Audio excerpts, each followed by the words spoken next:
The day I moved to Miami, I wrote on a whiteboard, I want to make $3,500 a month. That was my goal. It's so crazy because now on my board, my July goal is $50K. So this July, you'll make more in a month than you made in a year prior to selling life insurance. 100%. That's crazy.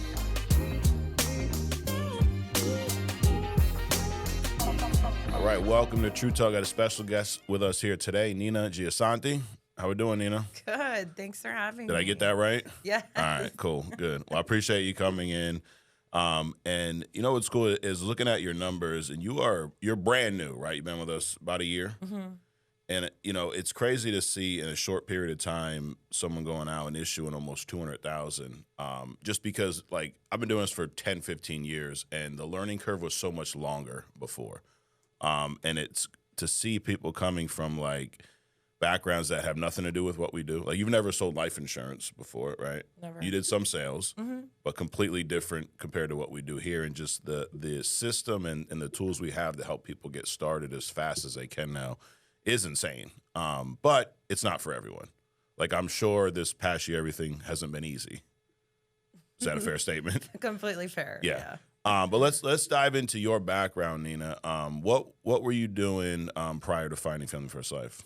So a couple things, right? Started in restaurants forever. Okay. That's my first job was a pizzeria. I was a counter girl. Yeah.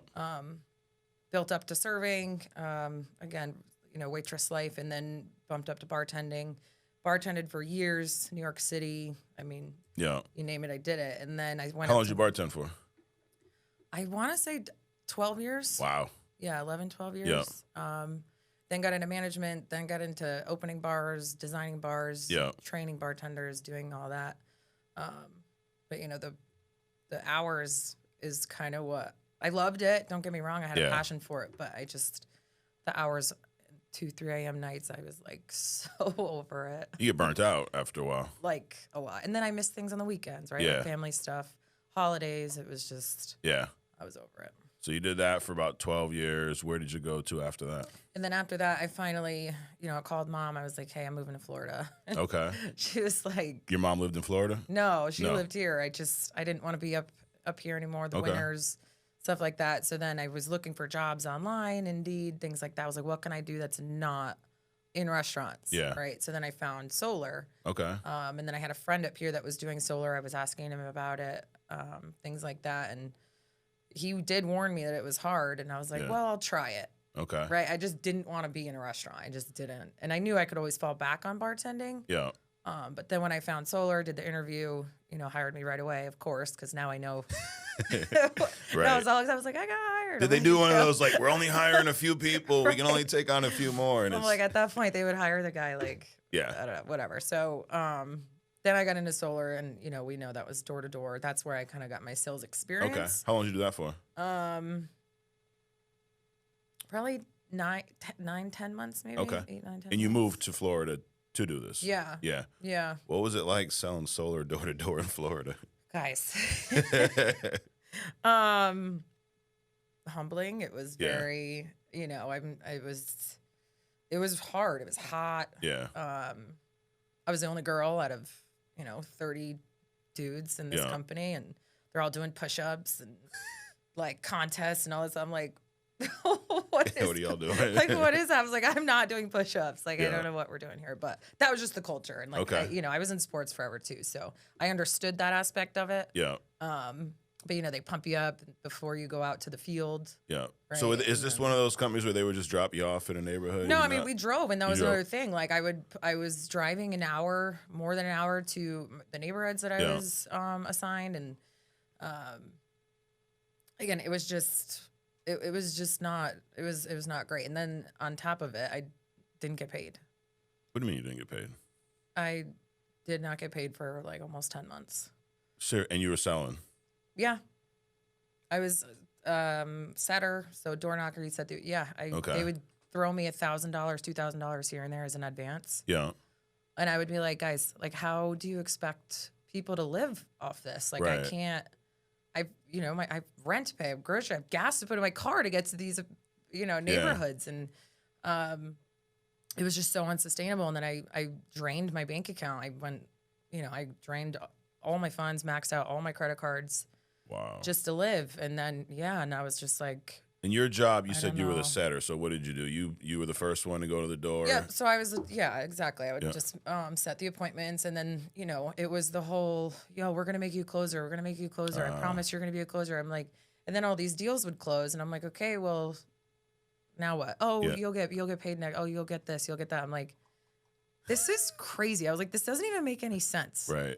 So with that whole thing, it just like, I got really like, how much of your own money did out. you burn through? A lot, like $50K. Really? Mm-hmm. And you're just making $1,000 here and there. Yeah. Wow. Because it was the whole promises, right? Yeah. Like, oh, you'll get this. Don't worry. You'll put your pipeline, build your pipeline. And I was. Yeah. I'm like, all right, like let's do this. And I was. Building your, like recruiting people? No. No, or just building your pipeline of clients? Just closes and, appointments and things like that. And I had it. Yeah. And then all of a sudden the company goes under. One of the head guys disappears. Yeah. It was just really strange. And I was just like, okay, well, do I like get paid? Yeah. And then like, poof, everything like disappeared. Wow. So you're there for 10 months, barely making any money. Yep. Where'd you go from there? That's when I had to move out of my apartment. I couldn't like afford my rent anymore. Like it was really bad. Yeah. Like I was, my first time ever asking my parents really to help me with rent. Like that was humbling. Yeah. I mean, talk about like going from up here to way down here. And I was like, what the heck do I do now? Right. So again, back on Indeed, back on the job search, found the Medicare office. And this is what, a few years ago? So I started FFL May 2024. I started Medicare January. So I was only doing Medicare for a few months. Okay. Got but it. that drive, that commute was. You're still in Florida? I'm still in Florida. Yeah. Yeah. So I'm still in Miami. But the whole commuting to the Medicare office, and again, I was only making $700 a week, and I was like, oh God, you were probably making more bartending. Yeah. So that's the thing. So I was like, okay, now I have to find a bartending job on the weekends, which again, I didn't really mind. Yeah. Like whatever, it would have been fine. But then again, Mike just. And then I got introduced to Mike, and he was super persistent. With the recruiting side. And, how'd you get introduced to him? So I was friends with my friend Rachel, and she introduced me. She's like, Mike does life insurance, and I think he does pretty well. Yeah. Let me introduce you. And I was like, anything. I was like, okay, sure. Like that sounds great. So right away, and sometimes with things like that, it's. Okay, yeah, sure. It doesn't really happen. Right. It was the next morning I got an email from him. Like, it was super quick. And then, we hopped on like a Zoom call on a Saturday morning, kind of told me a little bit about the business, what he does. But like for me, I didn't really want to make the jump right then and there because I'm like, I still need a consistent job. I was basically terrified of 1099 because, of what I went through. Well, you just had 2 that didn't go well, right? Oh my gosh. Did you make any money selling Medicare?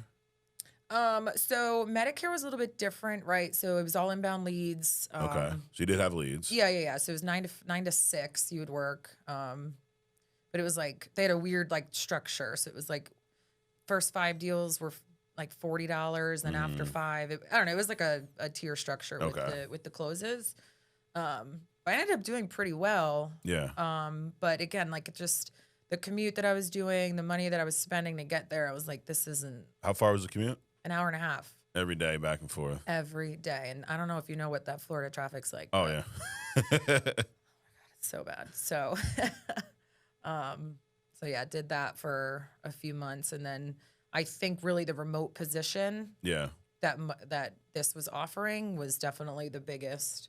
Well, one of the biggest aspects to me wanting to actually do it because I didn't want to do that. It was just draining. Yeah. Again. And Mike, he showed me, real numbers. He showed me his platforms and what he does and how he actually, does the work. Was there any part of you that was thinking like, yo, this sounds just like the last deal and the one before. Here we go again. Yeah, I mean, so he knew that because I told him my story too. I was like, hey, look, like I just, I'm in some serious, financial crisis right now that like I didn't trust anybody because, what I just went through with the whole solar company, I was devastated. Right. Seriously. And it was like, I don't know if I can do this, but his like, I don't know if you know Mike, but he's like so genuine. And it was like, he just made me, he was like, I'm not going to let you fail. Like, come on, like you can do this, and I finally was like, all right, screw it.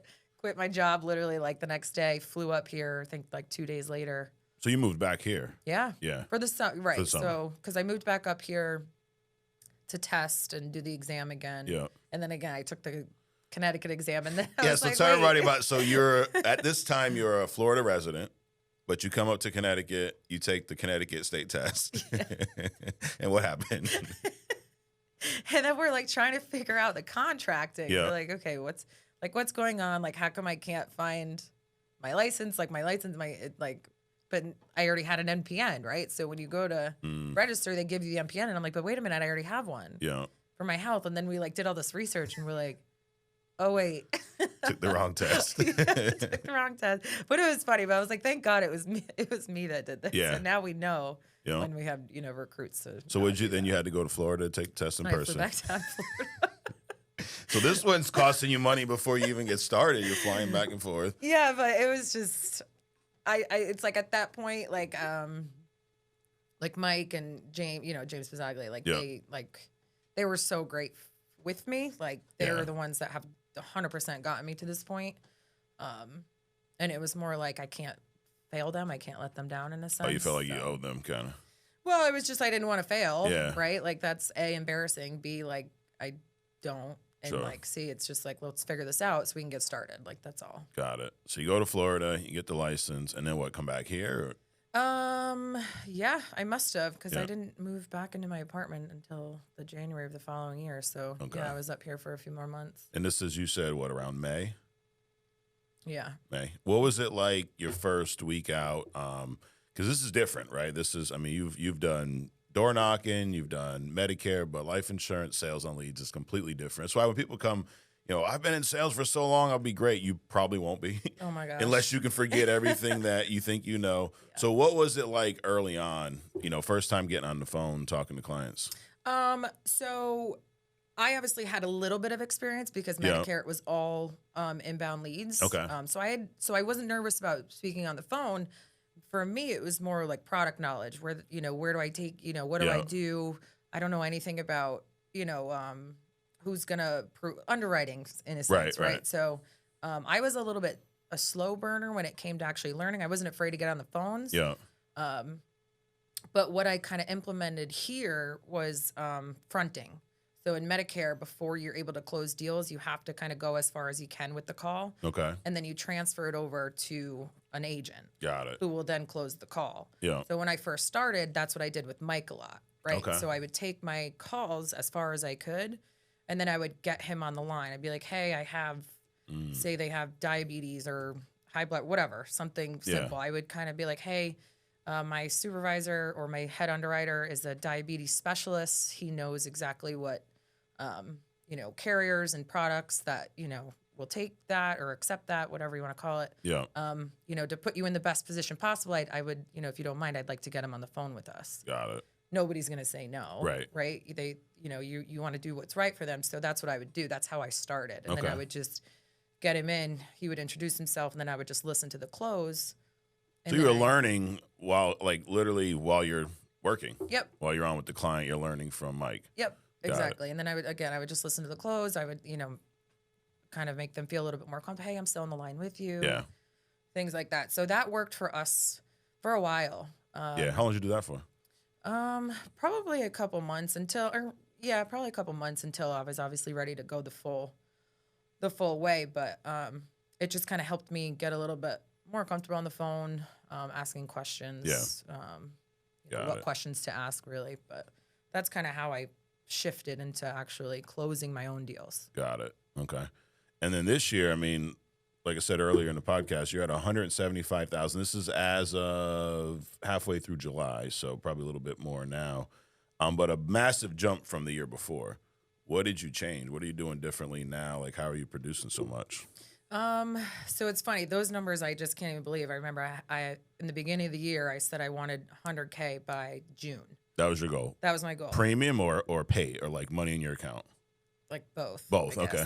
Okay. So you wanted to make 100K by June. Yeah. I wanted to have numbers in the system. I wanted it to say 100K by June. Okay. And I was at 120K mid-May. Yeah. So I was like, now I need bigger goals. Right. Because at this point, I'm like, if I can, because at that point, when you're so new and you're just like, okay, how well can I kind of get this going? And then you do, you're like, okay, this is like real. Like, okay, like now I can see results now, right? You put in all this time and work, right? Because we all know the hours and stuff that this stuff takes. Let's say it's a grind, right? I mean, you're up there every day, on the phone. Like, what is your schedule right now? So I mean, it's nothing crazy now, okay? Right? So now we can kind of, when you make your own schedule, you work for yourself, you kind of figure it out. Yeah. So it's Monday through like Friday, and then I work maybe a couple hours Saturday morning. Okay. But during the week, like I'm working. Yeah. My friends, family, they know, like I'm working. And it's also addicting. Like if I don't work, I'm like, okay, wait, I have like work FOMO. Like I could be missing this or missing this, and phone's constantly going off. But like I enjoy that. I like that. Yeah. So the constant, the schedule that you can make is so nice, right? Especially when you're figuring out how to actually, work the system and, kind of serve people instead of be greedy and only want the money. Because it's like at that point, it's like more genuine. I feel like, right, and your clients can tell. Yeah, and the funny thing about the schedule is that is something that a lot of people have. There's a lot of challenges behind that because most people that come to work with us come from a 9-to-5 where you got a boss telling you what time to check in, what time you can go to lunch, all that good stuff. Then when you're here, you now have this freedom.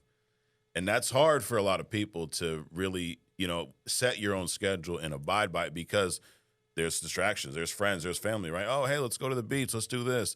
So how are you able to kind of block all that out and protect your time throughout the week? Because that's why you're able to do these type of numbers is that's the most important part. Yeah, I'd be lying if I say I didn't go to the beach. Okay. One time this summer, I would be totally lying because I have. But obviously, there's a time and place for it. Right? So to block that out, you just be upfront. Like, it's like, hey, I'm working. Like, I've set super strict boundaries for myself this summer.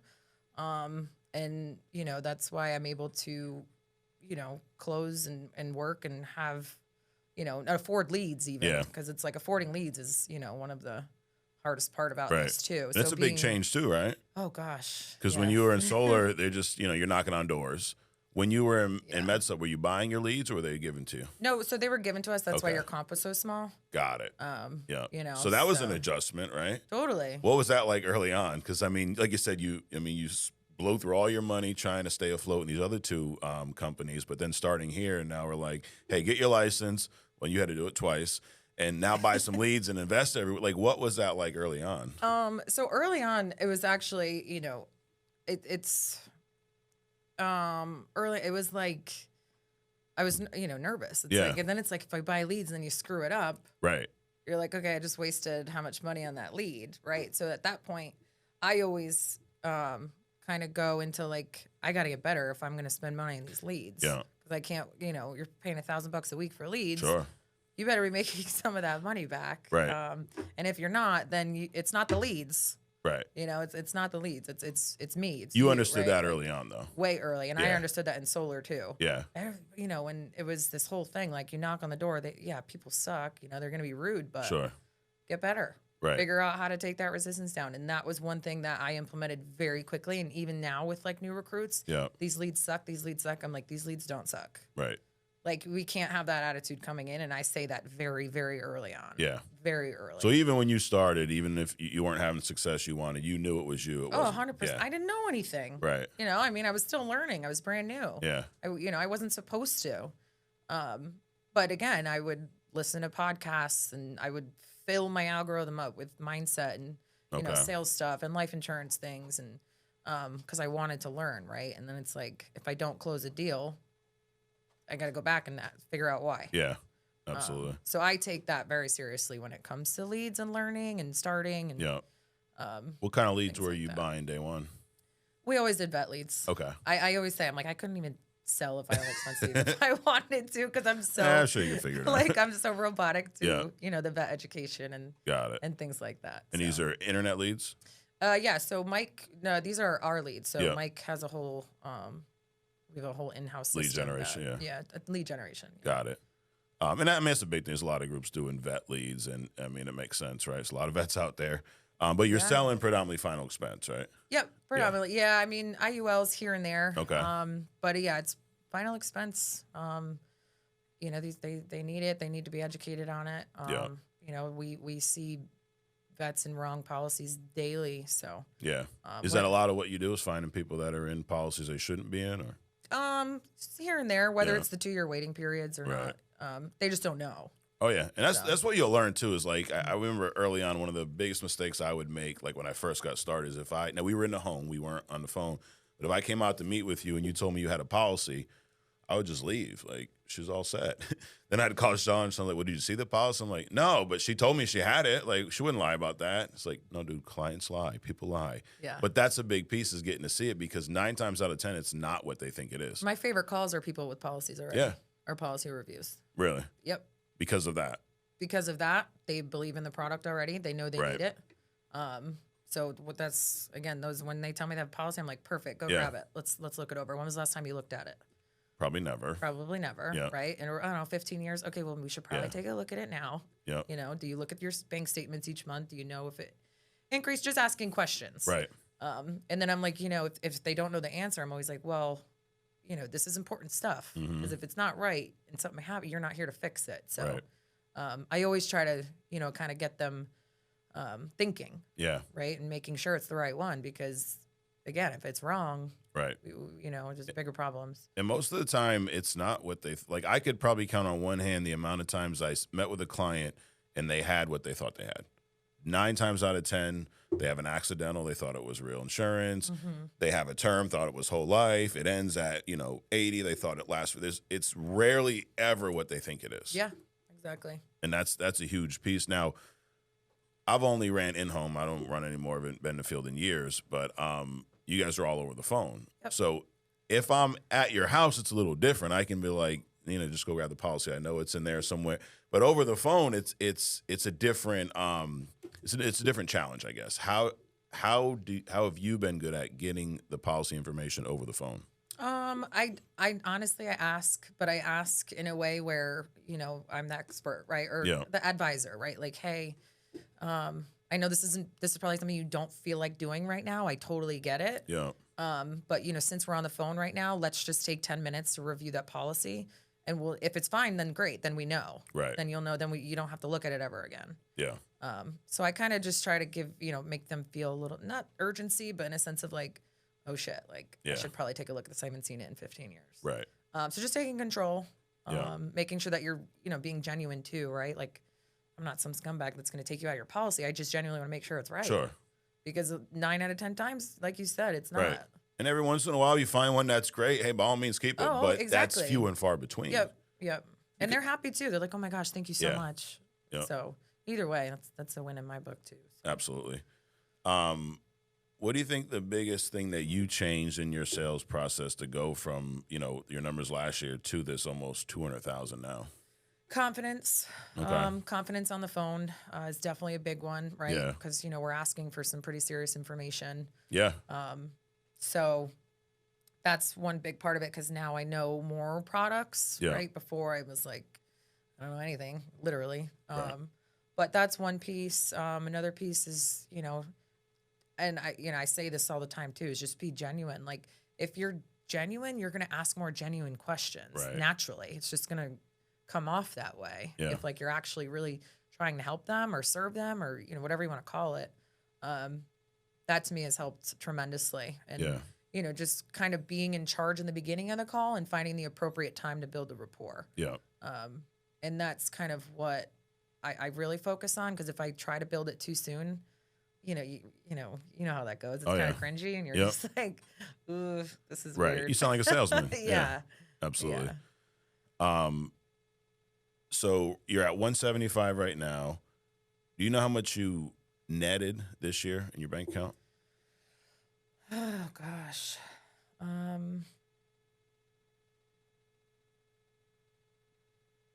don't think so. No. What about gross? It's got to be close to 150, 175, right? Yeah. Yeah. But I mean, after lead spend, probably around there. Okay. Which I would never imagine that. Right. In, going from bartending to knocking doors. What was your best year prior to this? Honestly, I never looked. Okay. Like, I was just to the point, if I could afford things, if I could say yes to myself, if I get my hair done, my nails done, I could, I'm okay. And, if my family's good, then I'm good. So I don't know. I've never really focused on that part. As long as it's just like, we're safe, I'm good. I don't have to ask my dad for rent money, then. Okay. I'm happy. Gotcha. Would you say $4 or $5 grand a month, more or less? Yeah. For sure. I mean, probably $4 or $5 grand. 4 or 5 grand. Yeah. Okay. So enough to pay your bills, do the things you want to do. Yeah. But, and then now at, 175 issue paid, I would assume, forget about expense, probably at least 150 in your bank account, right? Yeah. What's that been like? Because that's a big jump. Huge jump. And, even in the beginning, like, you have a $5,000, $6,000, $7,000 week, and that's a bad week. Right. I'm just like, okay, what happened this week? What did I do? Yeah. Did I not work enough? Did I not have enough appointments? Did I not have enough conversations? Like, I'm constantly thinking over what my last week was, what my day was like, what my conversations were like where I went wrong, constantly. Right. It never shuts off. So it's like to go from $4 or $5 grand a month being comfortable to this. Yeah. Doing, like I said, like that's a bad week for this industry. Yeah, think about a bad week is more than you would make in a month prior to. I remember the day I moved to I remember this. The day I moved to Miami, I wrote on a whiteboard, I want to make $3,500 a month. Okay. That was my goal. Yeah. When I moved, I was like, I'm going to that's my rent. I'll get groceries. And that was when you moved there for the solar job. Yeah. Like over 2.5 years ago. Yeah. And I remember I wrote that. And now on my board, it's so crazy because now on my board, my July goal is $50K. $50K deposited. Well, we're almost. How'd you do? We're almost at the end of July. Yeah, I'm close. Close. Okay, you think you're gonna hit it? Yeah. Yeah. That's awesome. It's just so weird to think about, right? Yeah. It's like where you come from and where I am now. It's insane. So this July, you'll make more in a month than you made in a year prior to selling life insurance. 100%. That's crazy. Crazy. And no offense, you're just scratching the surface. Like, you could do a lot more volume because what we do is simple. There's people that have done 400,000 or 500,000. I'm not knocking your. I mean, it's awesome. But my point I want to know everything they're doing. doing. You're just getting there, and it's already at that level. Yeah. And a big thing is making sure you revisit your why and your goals. Because think about that. Your goal from a few years ago was $3,500 a month. A month. Yeah. Now it's like you got to do that in a day. So what is it, Nina, that drives you? Honestly, as my family, like I honor them with everything I do. Any decision I ever make goes through them, right? I'm single, no kids, so it's like they're the ones that at this point I do it for. I have a special needs brother. Okay. I have nieces, nephews, so they're like my whole life, and it's. So I mean that, and just success for myself. When you go through a bunch of crap in your life, you're like, okay, where can I go now? Right. I've healed. I've learned so much from this business, mindset wise, and just being a woman getting older. I want to have my own stuff. Yeah. I want it to be mine, and no one's going to take it away. Right. That's awesome. Yeah. Well, I mean, you do learn a lot in this business. This may be a hard question, but what is one of the biggest lessons you've learned in the year plus you've been doing this? Biggest lesson. Trusting the right people. Yeah, that's huge. Yep. Because, if you're naive and, it's hard. I think it's from past experiences. So when I start, starting to make a little bit more money now. Who are your real friends? And, Right. It's who's, funny people show about the woodwork. yeah, it's like, so, really trust, Yeah. I think, and setting boundaries and things like that has definitely been a massive lesson for sure. You mentioned being genuine, and I've always said this, that I think that is one of, or if not the most important aspects of what we do, because your clients can tell, right? Like they can tell from the minute you say hello on the phone, they can tell from their interactions with you, and that goes a long way because our clients, they're looking for insurance. Like you're dealing with vet leads, they're veterans, they know it's life insurance, they're looking for that. So the need is already there, and then we introduce the agent to the picture, and if the client doesn't buy a policy, I go, well, what was the variable? It was you, right? They met you, and and I believe that there's two reasons a client doesn't buy. One is it's too expensive, and two, they don't trust you. Outside of that, why would they fill out a form looking for this? It's not like you're knocking on doors, and I don't know why they don't buy. They weren't interested in the first place. You get them to buy, I'm impressed. But then those two things you control. So, in your opinion, how important is it to be a genuine person and actually care about your clients? Because what we're doing it's a big deal. I mean, solar is like, if you come to my house and I don't buy solar, does it really impact me that much? Yeah. I mean, sure, I could save money maybe, but at the end of the day. Well, that was the thing when I did solar too, to be honest. Like, I actually care. Like, these people are paying $700 a month for their electric bill. Like, I was like, you need this. Like, this is going to help you. Yeah. So I was genuine in that too. Right. Because, I'm literally trying to help you, right? Right. It's like, so this, same thing, like you said, right? It's like they either don't trust you or it's too expensive, which happens. They just genuinely can't afford it, which, you can figure that out in a different way. But as far as being genuine, that's what we're most proud about in our agency, I think. Yeah. Is that like our persistency because of the way that we kind of operate in our system. We actually care about the vets, because how many ads are out there? Oh, yeah. $50 for $100,000. It's like, dude, you're 70, you smoke a pack of cigarettes a day. Right. Like, I'm sorry, but that's not their fault. That's just what they're being told. Sure. So they don't know that. So then it's our job to kind of get on the phone with them, right, and educate them and kind of figure out what makes the most sense. And I've actually, closed deals that way, being like, look, like, I don't think you need this. Maybe you don't want it. Maybe you can't afford it. And then they'll be like, well, no. Okay, I want it. I'm like, okay. Yeah. Absolutely. Like, it's almost like, going the opposite. Does it work every time? Of course not. But it has many times. Sure. So it's like, I'm not going to shove a policy down someone's throat, but I'm going to get the close because it's like I'm being genuine, and it's like, what are we doing here? Like, do we need this? Do we not need this? How important is it? And again, those questions that are just going to come out naturally to them, so they can kind of answer it on their own. Right. So absolutely. So what is your goal for the end of the year, production-wise? I hope I hit Hall of Fame. Yeah. Oh my gosh. Yes. You're close. I know. You're close. Kind of. Yeah. If I put my head down and really go for it. Yeah. But that's the ultimate goal, of course. Yeah. Got it. Have you had any death claims since you've been working with us? Or is there any wood around here? Yes. Actually, no. Not yet. I just got asked that question last week too, and Okay. I'm like, I haven't yet. Yeah. Nope. I'll be interested when you do at some point, because it's the nature of what we do, right? But it brings you back to how important it is what we do, Oh my because gosh. we're making a difference. I mean, think about all these. This we talk about numbers, 175,000 in premium, but that's a lot of clients that now have life insurance that didn't prior to, and you're dealing with older, the older percentage of the population, so they're definitely going to use this sooner than a lot of other people, and it is. It's awesome to be in a position to be able to put something in place that will dramatically change somebody's life. Definitely, and I feel that too every time I write a policy.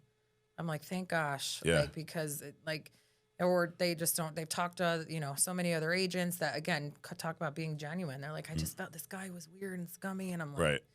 And I go full in on that. I'm like, I'm like, that's the problem with everything being on telesales now. No one knows who's who, what's what, if they're getting screwed, and I get it too. Like, I'm like, if anybody did that to my family or my parents, I'd find them. Right. So I treat everybody that way. Yeah. And I mean that wholeheartedly. Like you have to, because if you do, I don't know, if you don't, it's just, I don't know. It just gives me a weird feeling. Absolutely. Yeah. I mean, you can sleep well at night knowing that you did the right thing, and you actually give a damn about somebody. Totally. We implement a lot too, and in our agency, Mike and everybody that we work with, we're not, we're doing right by them, right? Yeah. If they're in a good policy, why are you taking them out? Right. Leave it alone.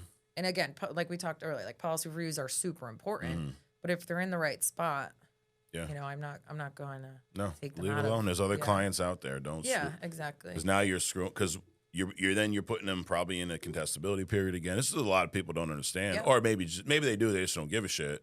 But like, if you had a policy for 5 years, a decent policy, and I get you to cancel that to write a new one, well, now you're back in that 2-year contestability period. That's crazy, and that happens a lot more than we think. Yep, 100%. Like, you talking about death claims? I've had them all. I've had ones that have paid. I've had ones that have not paid because it was in a contestability period and something that that was in the history the client didn't tell me. Maybe I should have asked better questions, but that sucks too, And so it's why it's so important to do the right thing and walk away when you need to. I know. It's hard in the beginning though, because you're not making money.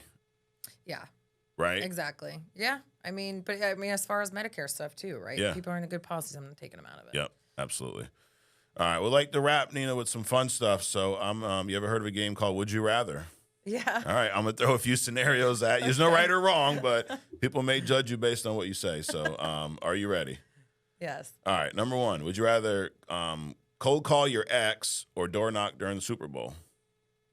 Oh, door knock during the Super Bowl. Okay. Would you rather have a client say, I'll think about it, or I have coverage through work? I have coverage through work. Yeah. Rather deal with that one. Yeah. Would you rather get rejected 50 times in a row here or go back to solar for a week? 50 times rejected here, 100 times rejected here. No brainer. No. And then last but not least, would you rather never get it? Well, first of all, are you recruiting? Yes. Okay. All right. So stay with me on this one. Would you rather never get a chargeback again, but you can't recruit, or build a massive agency, but 30% of your business falls off the books? Massive agency. Yeah. Oh my gosh, that's easy. Yeah, easy. absolutely. Yes. So what are you doing to recruit now? Social media. Yeah. Really. Yeah. I watch a lot of what other people are doing. Like I'm constantly, Zach Twardowski, everybody has a massive agency. I'm just constantly watching their videos and their posts, seeing what they're doing. I think what we try to do a lot of warm market mostly. Yeah. Well, that's what we're trying to get more into rather. So yeah, I want to get more into social media. I'm not quite there yet. Yeah. But definitely through social media, I just, people who are interested, intrigued, questioning, like, what are you doing? Obviously, the numbers look good, but I'm like... That's the thing. You have the numbers. The key is just being consistent. It's kind of like the same thing, when you started selling, is you got to get on the phone every day. You got to be talking to clients every single day. And on social media, it's the same thing. Content every day. You have the numbers. They speak for themselves. You just got to take the time to put them out there. I know. All right, last thing, true or false? I'm going to throw a handful of statements at you. You let me know in your opinion, are they true or false? Okay. Are you ready? You need a high school degree to sell life insurance. False. False.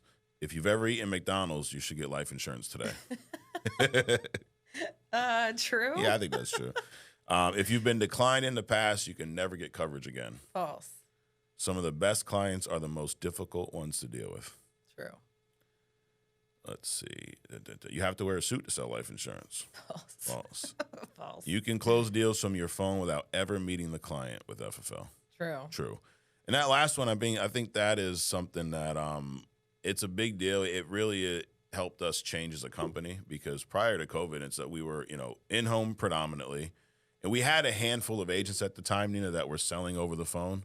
And believe it or not, we were not fans of it because it was new to us. Mm-hmm. So Sean's thing was like, how are you going to have good placement and persistency over the phone? You never met the client. Now, mind you, he's sold face-to-face for 30 years. But it's funny because it's a mindset thing. Once you realize, it can be done. It can be done the right way. It's different. Like, you've never been in the home, right? I did it one time. You did it one time? I actually liked it. Yeah, you did? husband and wife. Yeah, she was super sweet. Okay. She lived like an hour away from me. She's like, can I just have somebody come over? Got it. And I'm like, you know what? I'll be over there tomorrow. Okay. And I did it. It was super easy. She was so sweet. They were like so happy. Yeah. But that was the only time I've done it. Everything else has always been But it's over the different. phone. Right? Yeah. I mean, there's a lot. I think now I've never been on the phone, so in my mind, I go it's easier in the home. A lot more travel time, though. I think it's obviously if you're sitting at your desk calling back to back, it's a lot easier than me driving to clients' houses half hour, hour in between. Yeah. But there's a lot that you have, I think, that works in your favor when you're there because you can make eye contact, you can read body language, you can look around the house, see pictures of the kids, you know what's important to them. Mm-hmm. Over the phone, it's a different ballgame. Obviously, we figured it out because we're doing more volume than we ever have, but that was a big shift, being able to, close deals from your phone wherever you are. We have agents. We had Tia Brown here a few months back, and he was telling us about a trip he went on a trip to Rome and was selling annuities over the phone while he was in Rome, and he made a few $100,000 on vacation. That's awesome. It's crazy. Yeah. But it's, so the point is you don't need much to do this, but you do need to be coachable. You do need to be willing to work. And I think the biggest thing is being a genuine person and also not riding that roller coaster. Because we talked a lot about the good, but I'm sure you've had bad days and bad weeks, right? Absolutely. Is there if I said, what was your worst day or worst week here at FFL? Does something come to mind? Does something come to mind? I don't think so. Mike and I always talk. It's so funny. We're like, chaos is like our norm. Yeah. Like that's just chaos is our consistency is what we always say, right? It's like, it's business is like that, right? So even if I hit my goal of 50K this month, there's always going to be that hour or two where I'm like, I can't, that thought that we all have. If you don't have it, you're lying. Right. It happens. How do we get through it is, one thing. But yeah, those thoughts are always there. Like, what am I doing? What the heck? Like, you can't, everybody's sick on the phone. It's just, you get those batches of leads or, uncontrollables, we'll call it. So how do you push through that? Then it's probably a better question. I just keep going. Like, I'm like, wait a minute. I just look back at my numbers and look at, what I have to show for it. Right. It's like, what am I doing? What am I talking about? Right.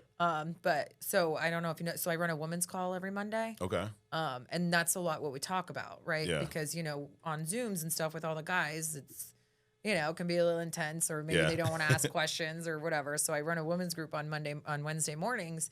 And those are all things that we talk about. Yeah. Like, when we're having those thoughts and, when we want to kind of not dial anymore or, we don't want to talk to anybody or we're tired or whatever, nobody's answering the phones, all the things, right. That we go through every day.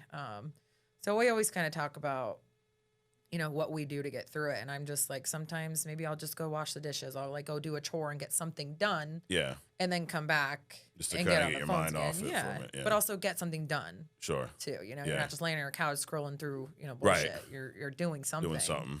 And then get back to it. Because again, we'd be lying if it doesn't happen. Right. But how do we overcome that? And and then typically, your next call or two is whether it's a deal or not, you're gonna have a conversation or something. Yep.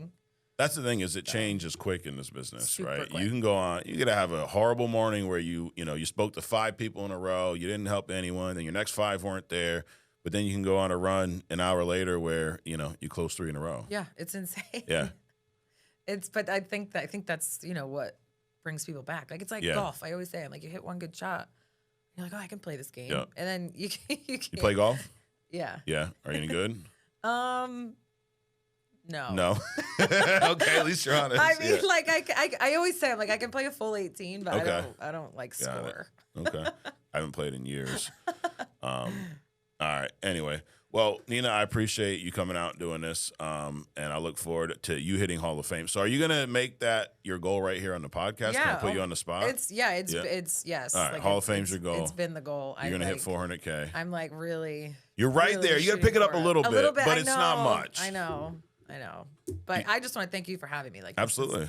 This is really, really cool. Yeah. Now, is this women's call open to everyone or who's? Yeah. I mean, I post about it each week on my Instagram. Okay. Obviously, my following is not crazy, but I post about. But yeah, I mean, there's a Zoom link to it. Okay. Well, we'll put that in our description. So if any, I would love that. I mean, I just love hearing about what other people are going through. I want to learn from them too. If I can help, you know, then I Right. will. It's just kind of give midweek energy boost. Yeah. We kind of just hey, like we talk about wins, like even if it's not a work win, you know, what'd you do over the weekend? It could be family, personal. I don't care. I just always like to kind of start it Yeah. off positive because Yep. this job is freaking hard, It is. and it could, you know, it you know, puts some deep thoughts in there. But Absolutely. if you can kind of find something that's positive, and like if I can help with that, then like I really enjoy it. Yeah. Yeah. It's a grind. I would say it's what we do is simple, right? It's not rocket science. I mean, we're talking to people, we're getting them a policy, we find it fits their needs budget, but it's a grind. Yeah. It is not easy. It's simple, but not easy. It takes a lot. And I don't like, you know, we go back and forth on this a lot. Like, could anybody do this? It doesn't discriminate, but I don't think everybody could do this.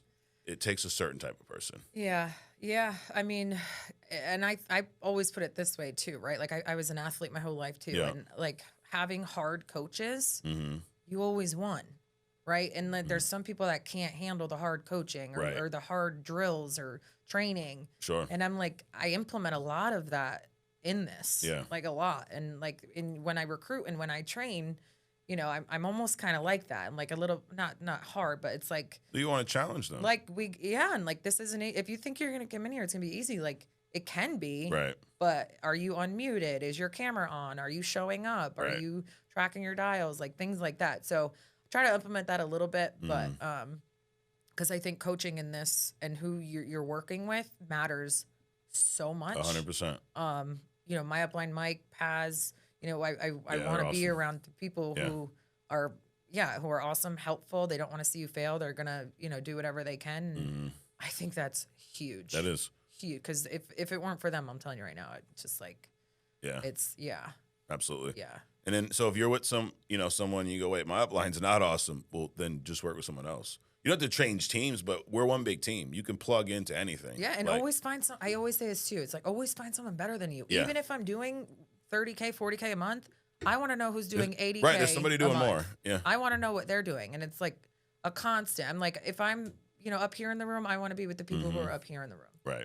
Because it's the only way to grow, and then learn like recruiting side of it too. It's like, what are they doing? Yeah, absolutely. That's the thing. Whatever you're looking to do, someone here already has it figured out. Yeah. You know, which is I guess the beauty about being around for 10 plus years. So, well, thanks again, Nina, for coming out.